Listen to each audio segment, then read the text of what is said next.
que entenderlo. Abra su Biblia si la tiene. 2 Corintios 3, 16, 17 dice: pero cuando se conviertan al Señor, el velo se quitará. 2 Corintios 3, 16, 17 dice: pero cuando se conviertan al Señor, el velo se quitará, porque el Señor es el Espíritu, y donde está el Espíritu del Señor, allí hay libertad. Amén. Dígame amén. Este texto, Pablo está hablando a la iglesia de Corinto, hablándole del ministerio del nuevo pacto.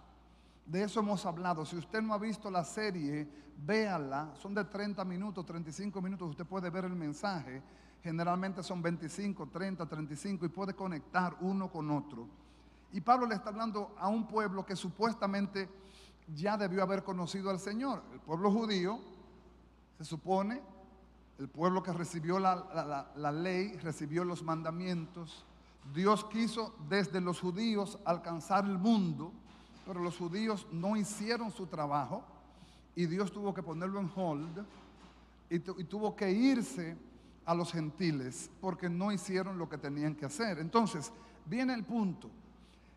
Lo que Pablo quiere decirle a los judíos a través de este pasaje en 2 Corintios es que la palabra conversión tiene un trasfondo que muchos no la entienden todavía. Venir a una iglesia es bueno y es necesario y es mandamiento, pero conversión significa volverse a Dios. Volverse a Dios. Y usted puede venir a la iglesia todos los cultos de la semana y nunca haberse parado frente a Dios. Usted puede haber oído muchos mensajes y nunca haberse convertido. Porque la conversión significa pararse frente a Dios y verte tal cual eres frente a Él. Y cuando tú te veas frente a Dios como tú eres, tú caerás rendido a los pies del Señor. Porque tú te vas a parar frente al santo y al perfecto, frente al Rey de Gloria. Y verás tu pecaminosidad, verás tu verdad interior. Verdad que tú que te creías bueno, eres podrida llaga de la cabeza a los pies. Verás que tú que te creías serio, eres para Dios un trapo de inmundicia. Lo verás. Te verás así como eres, porque ante su santidad, imagínate tú, ¿quién no puede caer? Pregúntale a Daniel cuando lo vio, se fue de boca. Pregúntale a Isaías cuando lo vio, se fue de boca. O pregúntale a Jesús y a los discípulos cuando fueron a entregarlo en aquella noche, ya que era el día del cumplimiento. Judas había hecho el trato de entregar a Jesús y fue a los alguaciles y buscó a todos aquellos que eran enemigos y perseguidores de Jesús para entregarle. Cuando fueron a Jesús y preguntaron quién es Jesús, Jesús habló, pero habló como Dios en ese momento pleno y dijo: yo soy. Cuando dijo yo soy, ¿qué narra la Biblia que pasó? Que todos los que estaban ahí se fueron de boca también. ¿Por qué? Porque habló el yo soy, habló en ese momento. Yo me imagino que si Jesús lo hubiese repensado, dice: wow, me pasé, se me fue la mano. Tuvo que bajar un poquito y decir: soy yo. Bajó un poquito, soy yo. Todos los que nos hemos parado frente a Dios y nos hemos convertido, vemos que aunque estamos caminando con Dios, nos falta. Yo no sé usted, pero a mí me falta. Y nos falta mucho que corregir y mucho que aprender y mucho que madurar. Por eso Pablo le dice a los corintios: cuando ustedes se conviertan, el velo se le va a quitar. ¿Qué era el velo? El velo era una tela, como una mantilla que se pusieron los judíos cuando Moisés descendió del Sinaí. Por temor a Dios y por temor a Moisés, no quisieron ellos pararse ellos delante de Moisés, delante de Dios, sino que le dijeron a Moisés: habla tú con Dios y tú habla con nosotros. Ahí empezó un tipo de sacerdocio donde el pueblo prefería que alguien hablara con Dios a favor de ellos y no ellos mismos. Dios siempre ha querido tener relación directa con su pueblo. Diga conmigo: directa. ¿Qué significa eso? Yo no necesito de un mediador, porque ya yo tengo un mediador perfecto y es Jesús. Por eso envió el Padre a Jesús. Entonces dice que cuando se conviertan, el velo se les quitará. Pero ¿qué pasa? Que hay diferentes tipos de velos. El primer velo que se nos quita cuando nos convertimos es el velo del pecado. Y cuando yo digo del pecado, no estoy hablando de que no pequemos, estoy hablando de vivir a espaldas de Dios. Ya no vivo a espaldas de Dios. Yo peco porque mi debilidad en Adán me hace pecar, pero ya yo no vivo a espaldas de Dios. Yo peco y fallo como cualquiera, pero el Espíritu Santo me hace sentir mi pecado. Esa es una diferencia en el hombre que se ha convertido. El que no se ha convertido peca y aplaude su pecado. El hombre que no se ha convertido, a lo malo le llama bueno y a lo bueno le llama malo, porque no se ha convertido todavía. Y en las iglesias hay mucha gente así todavía. Y no estoy hablando de esta casa, estoy hablando de la iglesia de Jesucristo. Mucha gente ha pasado de la tradición religiosa a una religión moderna, donde le cantan coritos, donde hay buenas luces, donde hay aires acondicionados, donde hay buenos templos. Y usted dirá, ¿está hablando de nosotros, pastor? No necesariamente estoy hablando de nosotros. Estoy hablando de que mucha gente ha confundido el cambio de iglesia con la conversión. Usted se puede cambiar de iglesia y no convertirse. La conversión es pararse frente a uno que es más que la iglesia, el Dios de la iglesia. Y decirle al Señor, he visto mi pecado en mí y entiendo que soy pecador y que solamente tú me puedes perdonar. Eso es conversión. Entonces, el velo del pecado se fue y podemos decir, ya no vivo yo, ahora vive Cristo en mí. Pero cuando Cristo entra, empieza a hacer una obra en nosotros, una obra de santificación. Y esa santificación es un proceso continuo que Dios no detiene hasta que Cristo venga o nos vayamos con Él. Él sigue obrando. Aunque usted no lo vea, Dios sigue obrando. Entonces, va Dios quitando otros velos. Hablamos del velo del pecado, hablamos del velo de la tradición, hablamos del velo del desorden y la falta de sujeción. Hoy me toca hablar del velo más difícil de todos los velos. Y si usted no puede oír el mensaje completo en el primer culto, trate de ver el segundo, porque lo voy a continuar en el segundo. No me va a dar el tiempo en el primero, pero en el segundo lo voy a tratar de conseguir, de seguir en la misma secuencia. El velo más difícil y más peligroso y más usado por el diablo se llama religión. El velo de la religión es el velo más complicado, el más sutil y el más peligroso. Si alguna vez usted ha leído Manual de la Vida en el Espíritu del pastor Juan Radamés Fernández, el pastor dice en uno de los acápites que él escribe, dice, el invento más poderoso del diablo es la religión. El más poderoso de todos, no es la droga, no es la prostitución, no es la música, no es todas las otras obras de las tinieblas. El más peligroso de todos es la religión. Y usted lo va a estudiar conmigo en esta hora, en esta mañana, aunque sea brevemente. La palabra religión etimológicamente viene del latín, de la palabra religionis y del verbo religare, que significa, el prefijo re significa otra vez, hacer otra vez, que indica una repetición, y ligar del verbo ligar. O sea que religión significa religar, o sea, volver a ligar algo, pero es a través de un método. Y a Dios no se llega a través de métodos.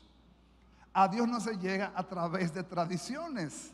A Dios se llega a través de una persona y se llama Jesucristo, el Hijo de Dios. Porque ningún otro nombre de salvación, solamente en Jesucristo. Yo soy el camino, la verdad y la vida, y nadie llegará al Padre si no es por mí. Nosotros aprendimos mal porque nos enseñaron mal. Yo no culpo a mis padres. Mis padres aprendieron mal. ¿Y qué hicieron ellos? Repitieron lo mismo. ¿Y qué hemos hecho? Repetimos lo mismo. El diablo es muy sutil y ha engañado a muchos creyentes y le ha quitado la Biblia de la Biblia latinoamericana, que es la Biblia que usa la tradición, y le ha puesto una Reina Valera, y le ha cambiado el templo y le ha cambiado los cánticos, pero sigue siendo un religioso todavía. Y es horrible y terrible decirlo. Es el espíritu que Jesús más combatió en toda la Biblia. El espíritu que Jesús más rebatió y contra el cual él dio más duro fue al espíritu de religión. Porque el religioso ni da ni dice dónde hay. Ni entra ni deja entrar. Y literalmente, uno de los problemas del religioso es que él se cree mejor que los demás.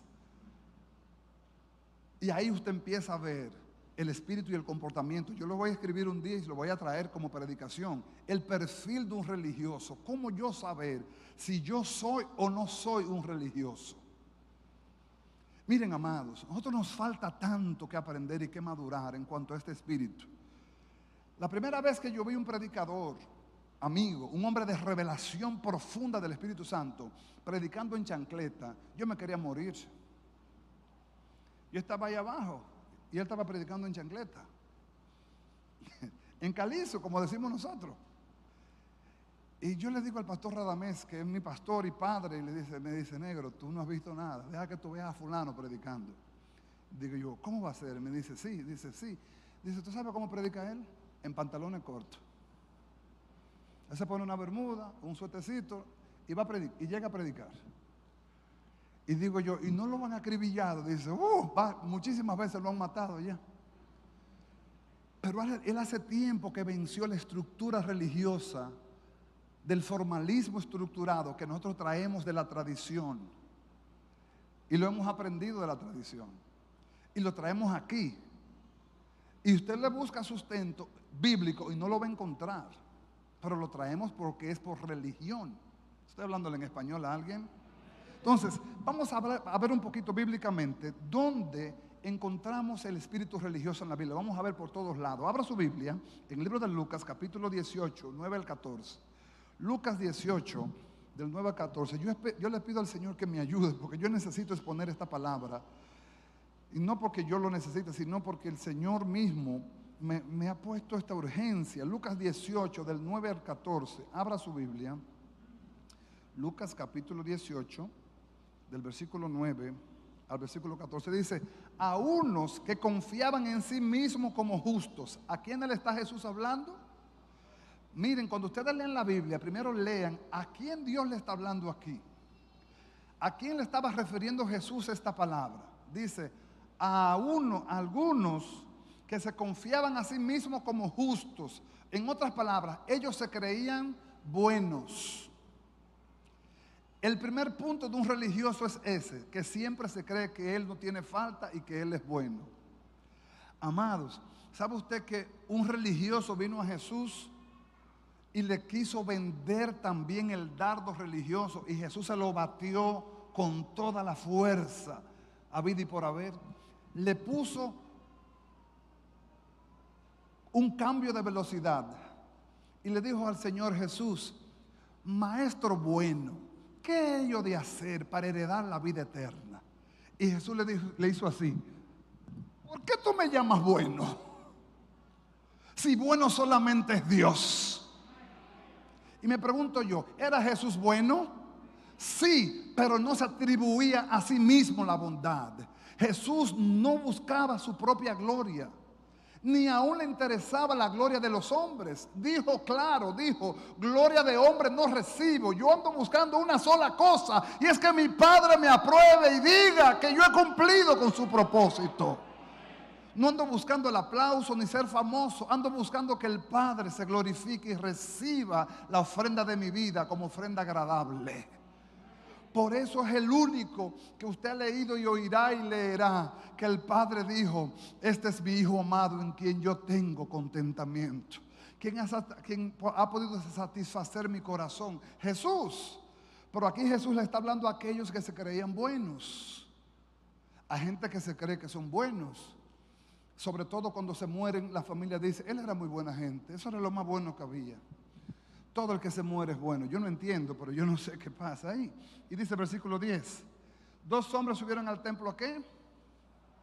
A orar. Uno era fariseo. Ay papá, ¿qué era uno? Los fariseos, habían 2 grandes religiones en los tiempos de Jesús, 2 grandes, fariseos y escribas. Habían saduceos, habían herodianos, habían más grupos religiosos, pero los fariseos eran los duros de aquellos tiempos. Los fuertes eran los fariseos. Dicho sea de paso, la palabra fariseo viene de la palabra parushim, que significa separados. Ellos se creían tan superiores a los demás que se separaban de los demás. Se creían ellos mismos. Entonces Jesús les refirió una parábola a ellos. Oiga, Jesús no hablaba a escondidas, Jesús le hablaba de frente. Y le dijo, dos hombres subieron al templo a orar, uno era fariseo y el otro publicano. Los publicanos nadie quería saber de ellos, sin embargo los fariseos eran los religiosos. El fariseo puesto en pie oraba consigo mismo de esta manera: Dios, no soy como los otros hombres, ladrones, injustos, adúlteros, y ni aun como este publicano. Chusma, chusma, chusma. Oiga ahora, ayuno 2 veces por semana, doy diezmo de todo lo que gano. O sea que él se diezmaba, estamos hablando. Mas el publicano, estando lejos, no quería ni aún alzar los ojos al cielo, sino que golpeaba el pecho diciendo: Dios, sé propicio a mí, pecador. Os digo que este descendió a su casa justificado antes que el otro, porque cualquiera que se enaltece será humillado, y el que se humilla será enaltecido. Pero ¿quién de estos dos hombres era el que estaba enaltecido? El fariseo, el que se supone que conoce a Dios. Amados, el que, mire, en la proporción que usted conoce a Dios, más humilde debe ser. Y humilde no es ser pobre, para que no me confunda gelatina con vaselina. Humilde es ser una persona fácil de tratar, tratable, moldeable, instruible, enseñable. Eso es ser humilde. No me confunda ser pobre con ser humilde, porque mucha gente ha confundido y cree que porque es pobre es humilde. Hay pobres que son extremadamente altivos y orgullosos. Y hay ricos que son muy, muy sencillos y muy, muy humildes. ¿Estamos hablando de alguien? Entonces, estos dos hombres, el que se supone que debía ser humilde era un altivo. Se creía bueno. Oraba a Dios y le decía: Señor, yo te doy gracias porque yo no soy como los demás. O sea, yo soy una especie única. Yo soy una raza única. Yo no soy como estos. Yo no soy ladrón, ni adúltero, ni fornicario. Yo no hago esto, ni hago lo otro. Yo diezmo, yo ayuno 2 veces. O sea, saca su yo. Ese es el espíritu religioso. Les voy a dar un consejo, y esto nos comprometerá a todos los pastores aquí. Cuando usted oiga un predicador, cuente cuántas veces menciona la palabra yo. Cuéntela. Haga un conteo. Wow, mencionó la palabra yo 30 veces, 15 veces. Entonces usted se dará cuenta si ese predicador está lleno de Dios o está lleno de él. Eso es un reto para nosotros los predicadores de esta casa. Porque aquí el que tiene que reinar es Cristo y no nosotros. El predicador que suba aquí tiene que subir muerto. Muerto a sí mismo, muerto a su gloria, muerto a sus capacidades, muerto a su fama, muerto a sus títulos, para que sea Cristo en él, en este púlpito, hablándole a su pueblo. Porque eso es lo que queremos, voz de Dios y no de hombres. Estamos cansados de los discursos y de los sermones humanistas. Estamos cansados de los ritos filosóficos. Queremos la palabra revelada del Dios vivo y verdadero. Queremos oír palabra de Dios. Yo no vine de tan lejos a que me den un discurso bonito o que me den una charla. Yo quiero oír la revelación de lo que Dios quiere para mi vida. ¿Y qué quiere Dios en este tiempo? Quitarle el velo a su iglesia. Porque la iglesia se ha metido en religión. Porque la iglesia se ha metido en humanismo. Porque la iglesia se ha metido en filosofías. Porque la iglesia se ha metido en secularismo. Y la iglesia no es de este mundo. Está en el mundo, pero no es de este mundo. La iglesia está en la tierra para cumplir una misión, extender y cumplir la misión de Cristo en la tierra también. ¿Estamos acá, pueblo? En la medida de lo posible, léase ese mensaje en su casa, ese pedacito otra vez. Venga conmigo a la Biblia, siga conmigo porque el tiempo es mi enemigo ahora. Hechos capítulo 9, del 1 al 20, y lo vamos a dejar ahí. En el segundo culto seguiré con los textos que me faltan. Hechos 9, del 1 al 20. Abra su Biblia. Y yo ruego al Señor en esta hora, y dije yo, para que ya lo vayan contando. Sí, vamos a revisar bien el asunto. que nosotros como pueblo podamos ser entendidos, que en esta fiesta del Espíritu Santo, lo que el Espíritu Santo nos ha hablado es que quiere que seamos una iglesia libre, no una iglesia atada con velos. Ya no la tradición, ya no la religión, ya no el desorden, ya no la insubordinación, sino la libertad con la cual Cristo me hizo libre.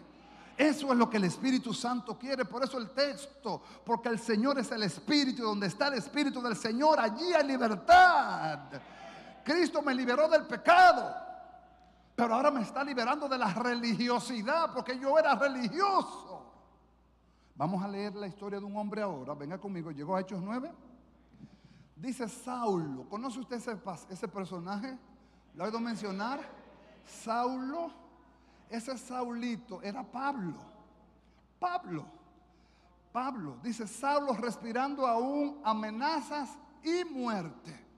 Dos cosas. Una cosa es una amenaza y otra cosa es muerte. Pablo las respiraba las dos. Amenazas y muerte. ¿Contra quiénes? ¿Cómo tú te das cuenta de que una gente es religiosa? Cuando vive persiguiendo a los demás. Esa es una señal para que usted abra los ojos y abra el radar. Cuando tuvo una gente persiguiendo a los demás, sobre todo a los demás cristianos, a los demás ministros, buscándole los defectos, buscándole en qué falló, en qué se equivocó, este tipo es un religioso. Porque nada más vive buscando los defectos. El que es cristiano cubre los defectos en amor y ora para que Dios cambie esos defectos en virtudes. Entonces, dice que Pablo perseguía a los discípulos del Señor. ¿Y vino a quién? Mira el versículo 1. ¿A quién vino Pablo? Al sumo sacerdote. O sea, al sacerdote, al cardenal, al obispo de los fariseos fue Pablo. Al tope, a la cabeza de los religiosos. Y le pidió ¿qué? Cartas para las sinagogas de Damasco, para las iglesias, a fin de que si hallase algunos hombres o mujeres de este camino, fíjense que la palabra camino está en mayúscula, hablando de Jesús, los trajese presos a Jerusalén. ¿Qué quería el espíritu religioso? Callar a los cristianos, callar a los hijos de Dios. Y dice, mas yendo por el camino aconteció que al llegar cerca de Damasco, repentinamente les rodeó un resplandor de luz del cielo, y cayendo en tierra oyó una voz que le decía, Saulo, Saulo, ¿por qué me persigues? Él dijo, ¿quién eres, Señor? Y le dijo, yo soy Jesús a quien tú persigues. Dura cosa te dar cosas contra el aguijón. Él, temblando y temeroso, dijo, Señor, ¿qué quieres que yo haga? Y el Señor le dijo, levántate y entra en la ciudad y se te dirá lo que debes hacer. Y los hombres que iban con Saulo se pararon atónitos, oyendo la verdad la voz, mas sin ver a nadie. Entonces Saulo se levantó de tierra y abriendo los ojos no veía a nadie. Esto es interesante. Pablo tenía los ojos abiertos, mas no veía. Interesante. ¿Por qué no veía? Porque todavía Pablo tenía un velo que no podía ver lo de Dios. Y usted lo va a ver aquí, más adelante. Dice, así que llevándole por la mano le metieron en Damasco, donde estuvo 3 días sin ver y no comió ni bebió. Había entonces en Damasco un discípulo, ¿qué era lo que era? Un discípulo llamado Ananías, a quien el Señor dijo en visión, Ananías. Y él respondió, heme aquí, Señor. Y él le dijo, levántate y ve a la casa que se llama Derecha y busca en casa de Judas a uno llamado Saulo de Tarso, porque aquí él ora y ha visto en visión a un varón llamado Ananías que entra y le pone las manos encima para que recobre la vista. Entonces Ananías respondió, Señor, he oído de muchos acerca de este hombre, cuántos males ha hecho a tus santos en Jerusalén, y aún aquí tiene autoridad de los principales sacerdotes para prender a todos los que invocan tu nombre. Fíjese usted, el Señor le dijo, ve, porque instrumento escogido me es este para llevar mi nombre en presencia de los gentiles y de reyes y de los hijos de Israel, porque yo le mostraré cuánto le es necesario padecer por mi nombre. Fue entonces Ananías y entró a la casa y poniendo sobre él las manos dijo, hermano Saulo. Si Ananías hubiese sido un religioso, le dice, buen desgraciado, hijo de tu mai, tú eres hijo del diablo que persigue a la iglesia de Cristo, criminal, abusador. No. ¿Cómo entró Ananías? ¿Cómo lo saludó? Pregunta, Pablo todavía no se le había quitado el velo y ya Ananías le estaba diciendo hermano.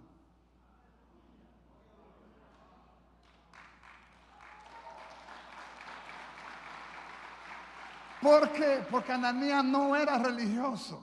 Nosotros, siendo cristianos, simplemente porque vestimos algunos diferentes, porque usamos algunos estilos de corte de peinado, o las mujeres un arete, o un maquillaje, o la alabanza, o qué sé yo qué, ya por eso nos mandan a arrepentir y a convertir. ¿Quiénes hacen eso? Los religiosos, hermano. Así es el religioso. Siempre quiere cambiar a los demás. El religioso siempre vive buscando la falta en el prójimo. Hermano, antes de usted mirar la viga en el ojo ajeno, saque la paja en el ojo ajeno, saque la viga en que está en el ojo suyo primero. Ananías entra, a mí me ministra este texto, porque Ananías entra y le dice: hermano Saulo, el Señor Jesús que se te apareció en el camino por donde venías, me ha enviado para que recibas la vista y seas lleno del Espíritu Santo. Versículo 18. Al momento se le cayeron de los ojos como escamas. Diga, se le cayó el velo. Diga, se le cayó el velo. Y recibió al instante la vista, y levantándose fue bautizado. Versículo 19. Y habiendo tomado alimentos recobró fuerzas, y estuvo Saulo por algunos días con los discípulos que estaban en Damasco. Quise poner el 20 para que usted se lo lleve como tarea. Dice: y enseguida predicaba a Cristo en las sinagogas, diciendo que este era el Hijo de Dios. Porque se le cayó el velo de la religión. En el segundo culto usted va a oír cómo Pablo testifica de él mismo, cómo Pablo reconoce que él era un religioso, cómo Pablo admite que él defendía más la tradición que la revelación. Amado, no. La revelación de Cristo está por encima de la tradición, está por encima de la cultura, está por encima de la nacionalidad, está por encima de la presentación. La revelación de Cristo.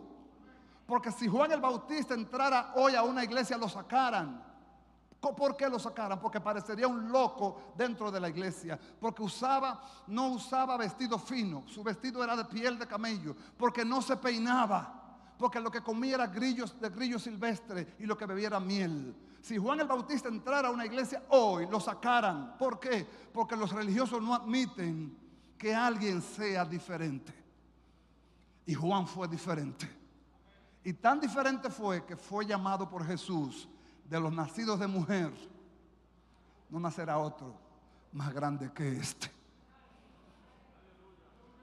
Por eso alguien tiene que decir en esta mañana: ayúdanos, Señor, porque nos falta mucho quitar el velo religioso. Nos falta mucho quitar el juzgar a los demás por apariencia, el estar emitiendo juicios sobre los débiles. El único ejército que mata a sus generales es la iglesia. Cuando un hermano flaquee, cuando un hermano sea débil, cuando un hermano esté tambaleando, usted que es fuerte, sosténgalo hasta que se afirme y dé el grado para la gloria de Dios. Pero no lo empuje con su juicio, no lo empuje con su dedo. Eso es ser religioso. Amados, todos aquí necesitamos de Dios y de su gracia. Unos más, otros menos, pero todos necesitamos al mismo Dios. Por eso todos tenemos que decir: ayúdanos, Señor. Póngase de pie.